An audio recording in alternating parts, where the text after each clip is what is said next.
Assalamualaikum warahmatullahi wabarakatuh. Apa perbedaan masjid dan musola? Apakah sah sholat tahiyatul masjid di dalam musola?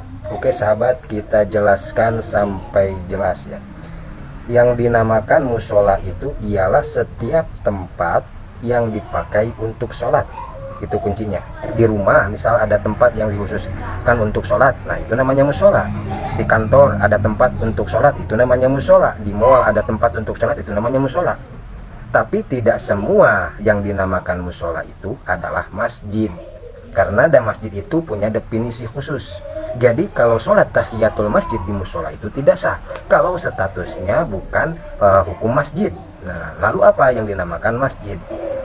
Masjid itu ialah ma waqafahul waqif masjidan. Jadi tempat yang sudah dikhususkan oleh si pewakaf itu khusus untuk masjid.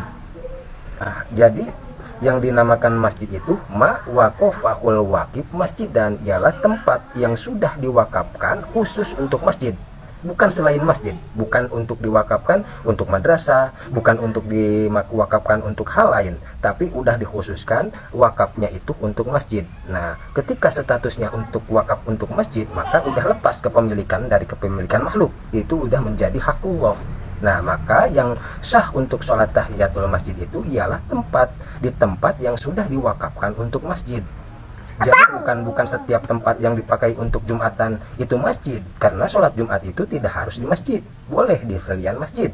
Nah itu, pada masjid juga ada yang namanya ruhbah, batasannya. Ada batasan-batasan yang masuk ke dalam hukum masjid, ada ruhbah, ada harim. Ruhbah itu ialah alladzi yaj'alu amama babal masjid.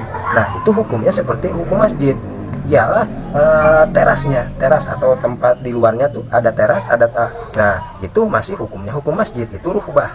Nah ada lagi harim. Harim itu ialah yang dipakai untuk biasa dipakai untuk tempat penyimpanan sandal, sepatu, atau tempat jatuhnya air hujan. Nah itu namanya harim. Nah kalau harim itu statusnya bukan status masjid, hukumnya bukan hukum masjid. Jadi kalau ruhbah masih hukum masjid, boleh itikaf di situ, boleh tahiyatul masjid di situ, karena hukumnya masih hukum masjid. Yang haid, yang junub haram diam di ruhbahnya, karena ruhbah itu masih hukum masjid. Itu saja sahabat yang dapat saya jelaskan, mudah-mudahan bermanfaat. Wassalamualaikum warahmatullahi wabarakatuh.